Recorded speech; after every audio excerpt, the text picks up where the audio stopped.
Welcome to Moody Institute of Science. Are you interested in the future? Most of us are. But the crystal ball in the science laboratory seems a little out of place, doesn't it? Well, it is out of place. Here's something else that some people feel is out of place in the science laboratory, and it also is concerned with the future. Did you know that more than 1/3 of this book is prophecy? Detailed, specific prophecy concerning the future. Now the question is the Bible and the crystal ball the same? Are they equally out of place here? Well, there's a way to find out. We can bring scientific tests to bear upon this book to find out if the prophecies are actually true. And we're going to use the science of history and mathematics.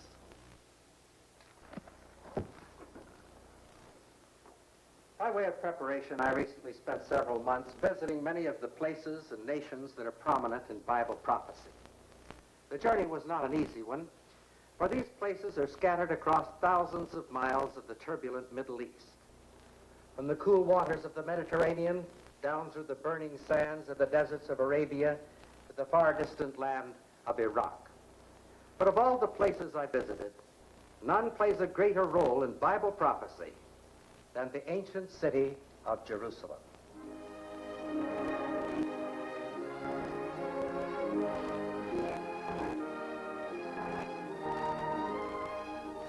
Sacred to millions of Jews, Muslims, and Christians, Jerusalem is a city that 40 centuries of time and conquering armies could not trample into oblivion. But despite its long and tragic history, Jerusalem lives on as a principal scene and subject of Bible prophecy. One of the most startling and unusual of these prophecies has to do with the walls and gates to the city. Bounded by walls on every side, Jerusalem can be entered only by one of several gates. Among these, the Dung Gate, Zion Gate, Jaffa Gate, New Gate, Damascus Gate, Herod's Gate, St. Stephen's Gate, and the Golden Gate. In biblical times, the Golden Gate entered directly into the court of the Temple of Solomon. It was the most important gate to the city. Because of this, it's not at all surprising to find that it's the subject of Bible prophecy. In Ezekiel, the 44th chapter, we read in the first verse, "Then he brought me back by the way of the gate of the outward sanctuary, which looketh toward the east, and it was shut. Then saith the Lord unto me, This gate shall be shut, and it shall not be opened, and no man shall enter in by it, because the Lord, the God of Israel, hath entered in by it. Therefore it shall be shut." For 600 long years, the prophecy remained completely unfulfilled. And then on one spring day, about AD 30, the Lord Jesus Christ, the King of Israel, entered through the gate. And so the first part of the prophecy was fulfilled, but the second part seemed utterly incredible. Remember, the Golden Gate, later, when Jerusalem was controlled by the Arabs, the Temple of Solomon was destroyed, entered now directly into the court occupied by the Dome of the Rock, or the Mosque of Omar. Since the building's completion, it has drawn faithful Muslims from all parts of the world. They come here to bow down to Allah, to offer prayers to Allah in the shadow of their sacred shrine. Because the Dome of the Rock could be most easily reached through the Golden Gate, it was logical that the gate should remain open. Certainly the Muslims had no reason to close the gate. In the 16th century, the Sultan Suleiman decided to rebuild the walls of the city of Jerusalem, and along with it, the Golden Gate. When he rebuilt the Golden Gate, an amazing, incredible thing happened. Immediately after the gate was restored, he had it shut, walled up with blocks of stone. Rebuild the gate, and then wall it shut? It seemed impossible, and yet it happened. One thing is certain. Every other gate to Jerusalem has remained open. Herod's Gate, St. Stephen's Gate, Damascus Gate, even the tiny Dung Gate. But the Golden Gate, the most important gate of all, fulfills to the letter the words of a prophecy made 25 centuries ago. This gate shall not be opened. The Lord, the God of Israel, hath entered in by it. Therefore it shall be shut. This is just one prophecy in the Bible. There are, of course, hundreds of others every bit as amazing. For example, about 100 miles south of the city of Jerusalem is the city of Petra, one of the strangest cities in the world. In Bible times, it was referred to as Selah, and the general region as Mount Seir. Now, there are no broad highways to Petra, only a narrow trail that winds through the tortuous El Seek Canyon, whose walls of rock rise sharply, hundreds of feet toward the sky. For more than a mile, El Seek is a dream world of murky shadows and eternal silence. And then, a gigantic temple, not built of wood or stone, but sculptured from the rose-red rock of a mountainside. It is the legendary Kosnet Baruch. But there is more to come, on through another canyon, till it widens into a tremendous valley, and carved in the cliffs of the valley are the temples, the palaces, and the tombs of Petra. Year after year, Petra expanded in size and power, for it commanded the caravan routes that channeled the treasures of Arabia and the Far East to the hungry markets of Greece and Rome. But as Petra's wealth and culture grew by leaps and bounds, the city grew even more swiftly in pride, arrogance, and cruelty. Symbolic of Petra's wickedness are the relics of its religion. Giant obelisks cut from a mountaintop to honor Dushara, the god of the sun. Altars of stone and a pool. What was it for? The Bible says these people shed innocent blood. Perhaps this pool was a laver where priests of Dushara could wash off the blood of human sacrifice. Protected by the narrow gateway to their city, the Petrans felt confident that no one could despoil them of their treasures, nor punish them for their sins. But the prophecies of God rang out against the pagan city. O thou that dwellest in the clefts of the rock, that holdest the height of the hill, though thou shouldst make thy nest as high as the eagle, I will bring thee down from thence, saith the Lord. Centuries passed. It seemed that Petra would endure forever. But neither time nor circumstance could thwart the fulfillment of prophecy. And it all happened so simply. A new trade route opened up. A route that bypassed Petra in favor of Palmyra, a city to the north. Here was the blow that cut the proud city to the heart. As Petra's commerce, her life's blood began to drain away. Soon the people left the houses they had labored so long to build. They abandoned their temples and the tombs of their dead. They emptied the great amphitheater, whose tiers they had hammered and chiseled from solid rock. Imagine the tremendous effort to strip away a whole mountainside, to remove ton after ton of rock. And then imagine the amphitheater jammed with thousands of Petra's citizens. How they would have laughed to hear some prophet foretell the desertion of their city. Yet today, the prophecies have come true, and the only spectators left are a flock of goats, reminders of Isaiah's prediction, the wild beasts of the desert shall meet with the wolves, and the wild goat shall cry out to his fellow.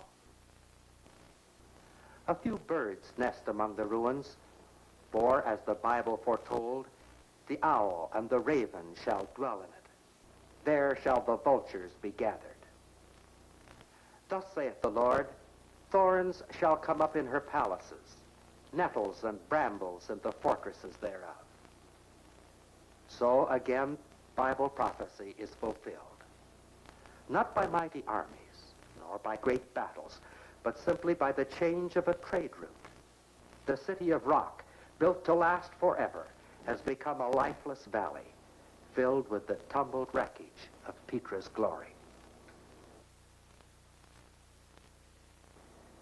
600 miles from the hidden city of Petra flow the Tigris and Euphrates rivers, watering the ancient land of Mesopotamia. The finest city to grow up in this fertile plain was Babylon, a city of such wonder and luxury that King Nebuchadnezzar could boast, "Is not this great Babylon that I have built?" Of Babylon's past greatness, only fragments remain. Sections of a highway that once trembled with Nebuchadnezzar's armies. Remnants of a city wall once acclaimed the finest ever built. And the worn and faded symbols of imperial splendor. Babylon's rise has been swift. But as she soared to dizzy heights of strength and beauty, she also slipped ever deeper into the mire of lust and perversion. For this, her doom was sealed. And it shall come to pass that I will punish the king of Babylon and that nation, saith the Lord, for their iniquity, and the land of the Chaldeans, and will make it perpetual desolation. For many years it seemed that the prophecy was not going to be fulfilled. In fact, for more than half a century, Babylon reigned as queen city of the civilized world. Then, one October night in 539 BC, the royal banquet hall of Babylon rang with the sound of laughter and shouting. Belshazzar the king was holding a great feast. Suddenly the tumult gave way to a deathly silence, as the fingers of a hand appeared and wrote these words: Mene, Mene, Tekel, Upharsin. God hath numbered thy kingdom and finished it. To those who rode the crest of Babylon's greatness, the prophecy must have seemed incredible. But that very night, the night of Belshazzar's feast, the Medes and the Persians entered the city. Belshazzar was slain. The empire was divided, and Babylon, once powerful, prosperous, and proud, began to melt into a desolation, a dry land, and a desert. Now Babylon is a place for foxes to dig holes, a place for jackals to scurry across barren hillsides, a place for storks to come and build their nests. All these in fulfillment of Isaiah's prophecy, their houses shall be full of doleful creatures. For more than 2,000 years, the ruins of Babylon have borne silent testimony to the accuracy of Bible prophecy. The land shall tremble in sorrow, for every purpose of the Lord shall be performed to make the land of Babylon a desolation without an inhabitant. Along with Jerusalem, Petra, and Babylon, the famous merchant center of Tyre was also given an important place in Bible prophecy. The prophecies about Tyre are quite remarkable. In fact, they are the most amazing set of prophecies in all of history. Let me read them to you. In Ezekiel chapter 26, behold, I will bring upon Tyrus Nebuchadnezzar, king of Babylon. He shall slay thy people by the sword, and thy strong garrisons shall go down to the ground. Behold, I will cause many nations to come up against thee, and they shall lay thy stones, thy timber, and thy dust in the midst of the water. And I will make thee like the top of a rock. Thou shalt be a place to spread nets upon. Thou shalt be built no more, for I, the Lord, have spoken it. In 586 BC, Tyre came under attack by Nebuchadnezzar. Eventually, his troops smashed their way into the city. But by then, the people had escaped with their treasure to an island just off the coast. Here, the invaders were halted. They had no ships to carry them out to the island. Now, the city lay in ruins for some 240 years, and the people continued to live on the island there with their treasure. Then finally, in 333 B.C., Alexander the Great marched his armies up against the city of Tyre. Of course, he found the city in ruins. But he couldn't attack the island because the people, forewarned, had built a strong underwater network, so cunningly contrived that the rise and fall of the tide couldn't choke them with sand. One look at these rugged barriers was enough for Alexander. He saw at once that if he attacked by sea, his invasion craft would be smashed to bits. The people on the island breathed a little easier. It seemed that their enemy was stalemated. And yet Alexander was not easily discouraged. He conceived a very spectacular plan of battle, one that has never been equaled in history. He decided to build a roadway from the mainland out to the island, march his troops across this roadway through the sea and capture the island. But where was he to get the amount of material necessary? Well, the answer was obvious. The material from the ancient city of Tyre. And so he put his armies to work.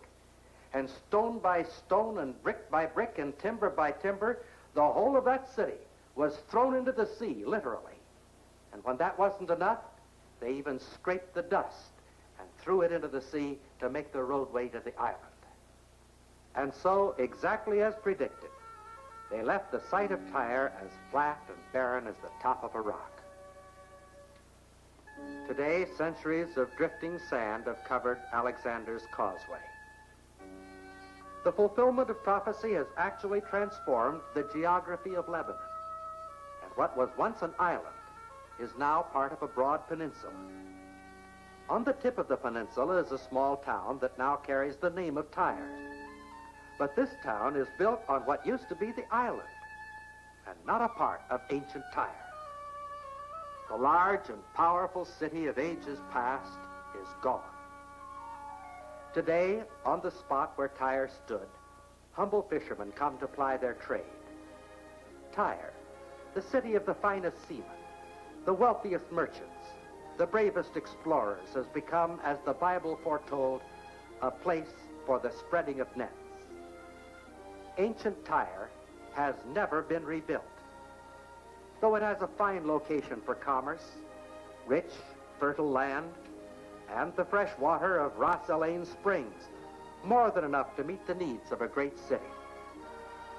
For down through the centuries echoes the Bible's unshakable prophecy against Tyre. Thou shalt be built no more, for I, the Lord, have spoken it. Now, the detailed accuracy with which these prophecies have been fulfilled is really quite amazing, isn't it? How do you explain it? Well, for some people, the explanation is really quite simple. Their theory is that the prophets were just lucky. They made a lot of wild guesses, and they just happened to come true. If that's the case, just how lucky would these prophets have had to be? Is there an answer to this question? Yes, in fact, there is an entire branch of mathematics devoted to solving problems of just this type. It's that branch which deals with the theory of probability. And we are extremely fortunate in having an expert in the field of mathematics here to help us understand this. Professor Peter W. Stoner. Welcome, Professor. Thank you. Sit down, won't you? Professor Stoner has been the head of the Department of Mathematics and Astronomy at Pasadena City College for many years, and more recently at Westmont College in Santa Barbara. Professor Stoner, in addition to being an expert in the field of mathematics, has also had another interest that particularly fits our subject, for he's been interested in Bible prophecy. Professor, that book of yours, Science Speaks, has been a very great help to me personally, and has also helped us a lot in preparation of the material for this particular subject. Well, it's very gratifying. Can you tell us just a bit about this theory of probability and how it works? Certainly, Dr. Moon. The principle of probability is really very simple, and we can illustrate it in many different ways. Such as? Well, let's take the case of probability where we're dealing with independent events.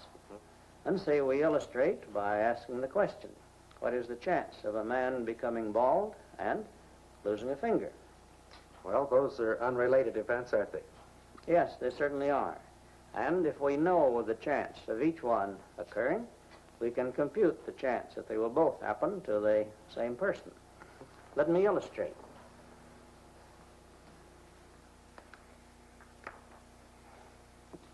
Let us just suppose that 1 man in 10 goes bald,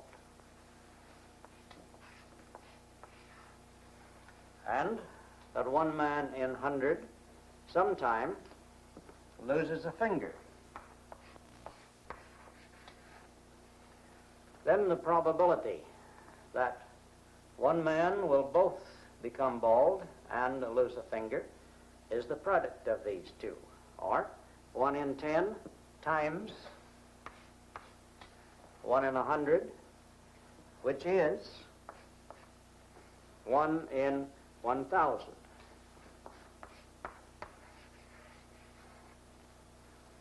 So the rule is, if we want the probability of a series of independent events happening, we first establish estimates of the fulfillment of each event.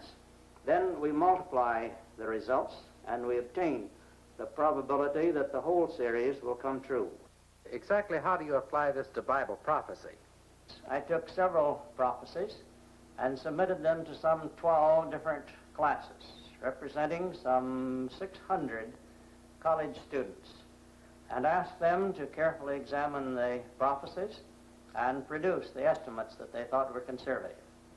After about a year's research, they came up with values affecting the prophecies, and the particular ones which you have used are as follows.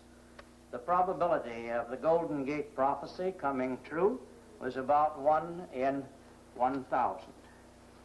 To arrive at this, the student had to estimate how many gates out of all the ancient walled cities were sealed up. The prophecy with respect to Mount Seir and its capital Petra being conquered was given as estimate of 1 in 10. The probability of its laying desolate thereafter was given as 1 in 50.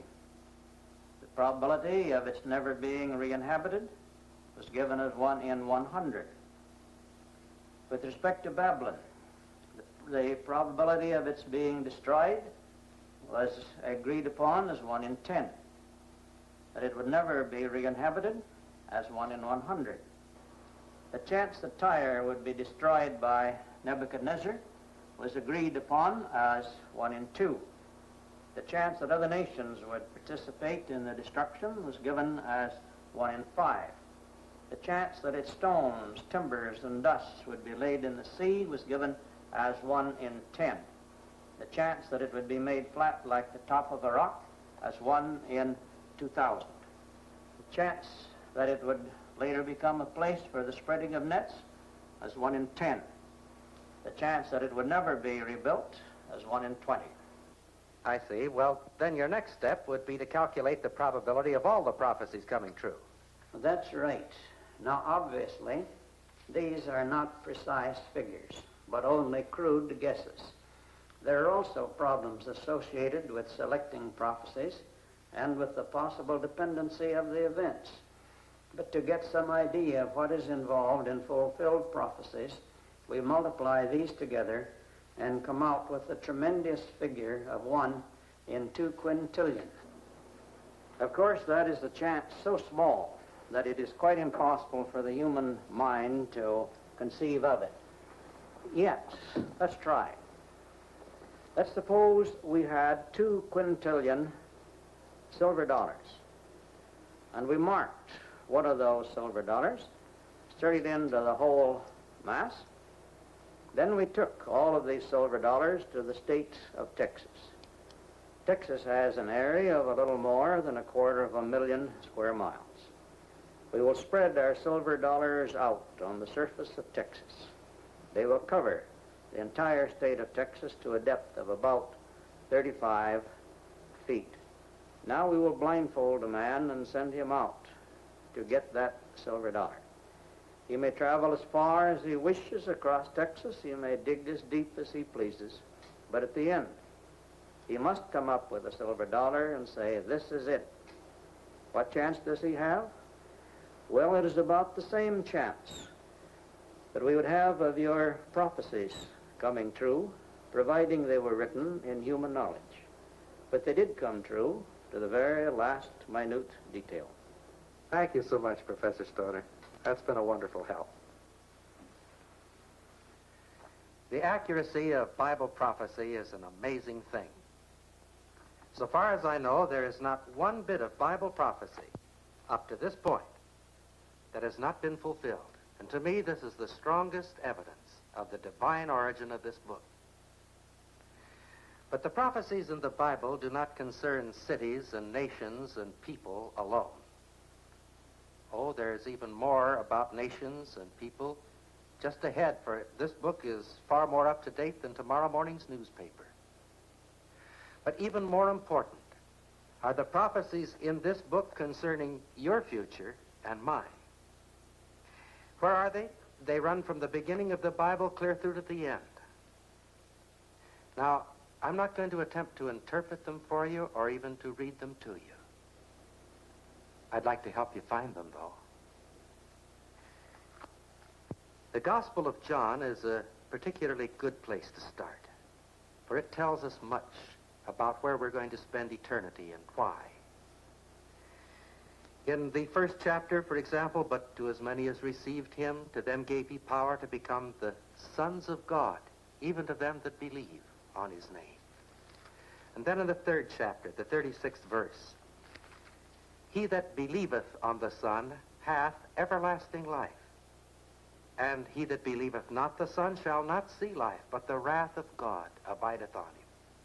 And so on through the book, page after page, until we come to the next to the last chapter. And we read in the 31st verse, but these are written, that ye might believe that Jesus is the Christ, the Son of God, and that believing, ye might have life through his name. Yes, this is the most important book in all the world. It tells us not only where we came from, what we're doing while we're here, but it also tells us where we're going. May I suggest that this book should be your prime study in these important days.